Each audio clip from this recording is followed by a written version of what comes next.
Hey friends, you see where I am. If you've seen my previous Sun Mountain posts, this environment will be familiar to you. It's just one of the most beautiful places I know, and it's, when I lived in the area, it was a routine sort of quick workout that I could get by coming out, running the mountain. I could usually be up and back in about an hour. Sometimes I added a video post. And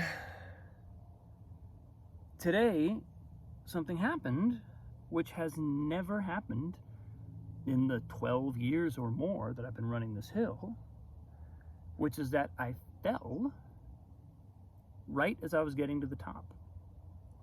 And if I'd had my wits about me, I could have kind of seen it coming, because I haven't run the mountain in a while. I was kind of pushing, I was pretty tired, my legs were feeling pretty heavy, and I was past all the tough stuff. I was up the mountain. I was on the sort of flat, the area that's basically flat getting to the very summit, but there's a slight incline, but it's not really very steep anymore. But there are some places where you got to pick up your feet. You're got to jump over rocks and things, and man, one of my feet, or the other, don't really remember which one, was just a little too heavy and didn't quite make it over a rock. And I took a spill. Not a horrible spill. I'm clearly okay, but I did get banged up on my hand, other hand a little bit. I hit the ground. And I don't feel like there's anything injured, which is good. I have a bit of, hilariously, just a bit of like soreness in this left wrist, where if you've been watching my posts, you know that my right wrist is in a state of like mega recovery from a lifetime of being kind of frozen. So I'm really not too worried about this one. It feels actually quite fine. There's gonna be a little stiffness in here. It'll heal up. But the feeling of falling and the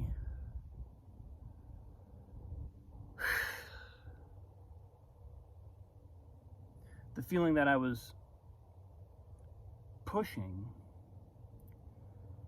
and unable to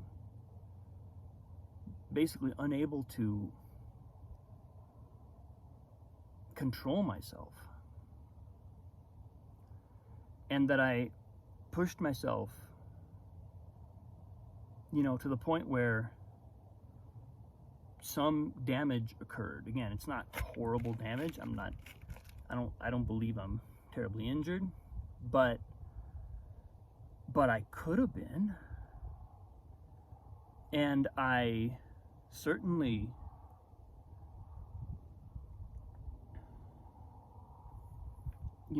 had a moment there where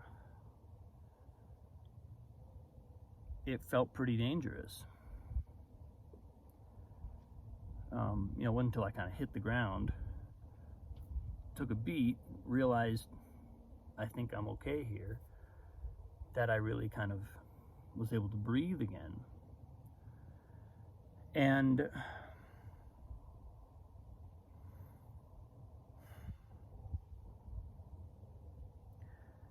in the context of everything that's kind of happening in my life, shifting in my life, that I would like to shift in my life,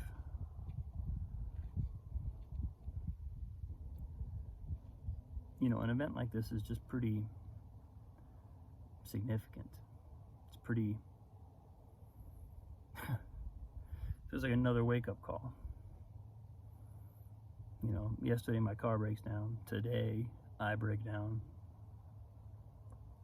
It's like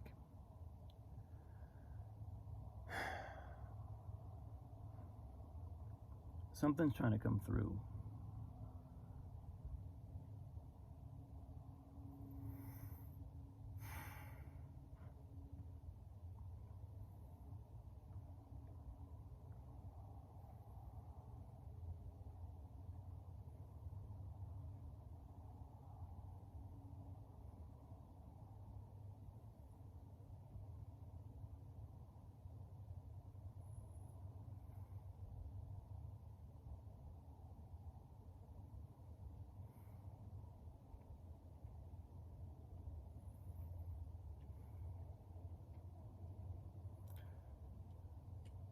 sometimes I feel like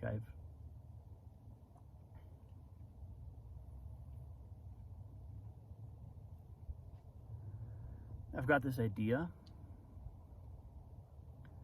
like I'll never fully succeed. I have this pattern.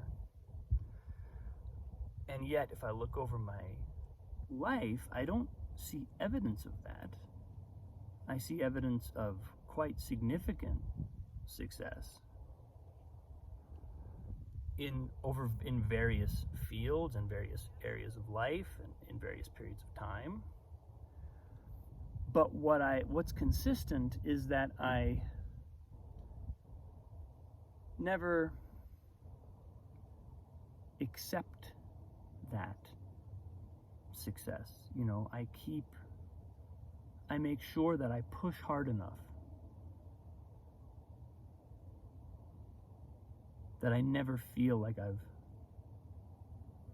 created real success. And I don't know what real even means. It just means wherever I am, I'm pushing past it. And on one level, that's how Sadhguru describes the nature of unfolding, expanding consciousness. We never really rest.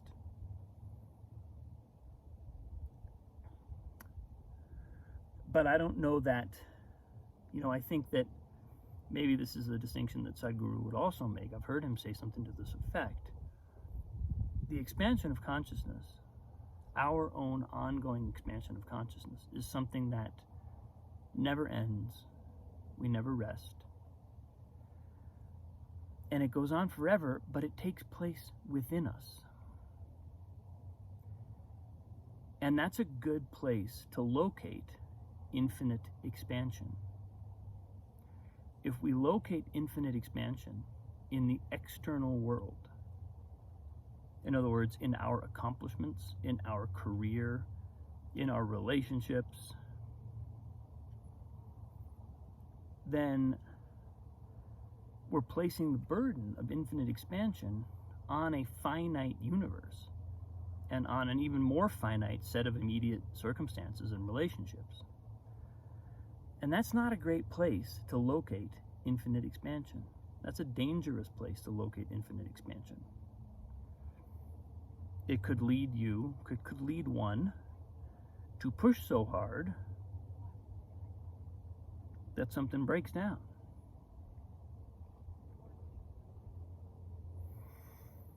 So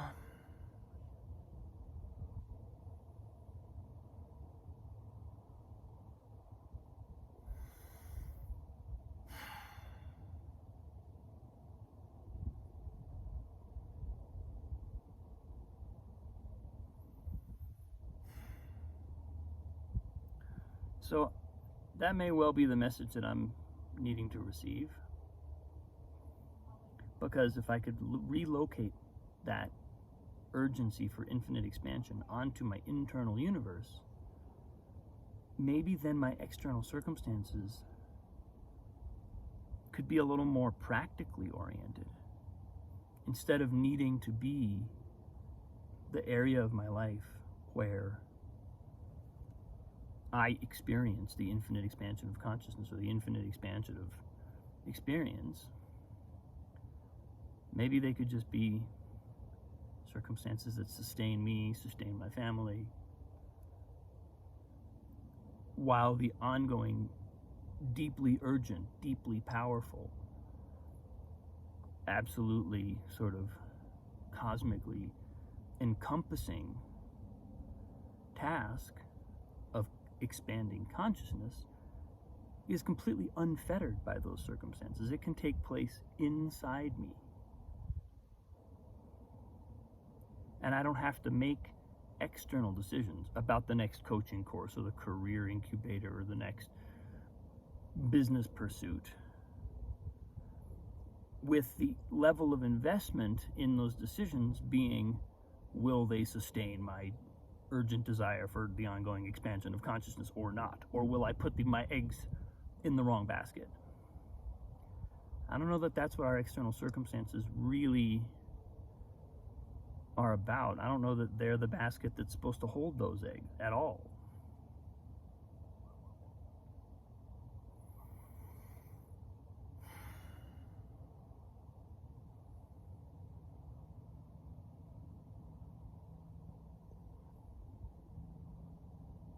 Because even our physical body is an external circumstance.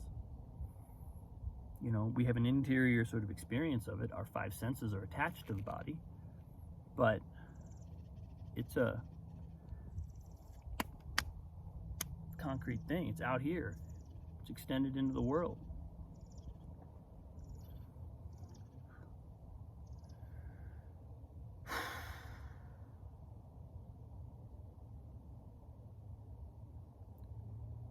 I'm trying to listen. I'm trying to see what the universe is saying.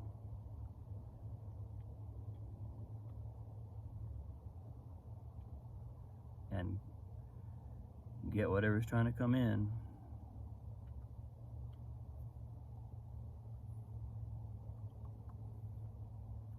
I'm gonna go home and get this cleaned up. Thanks for watching, folks. Appreciate you. Have a wonderful day. I'll see you soon.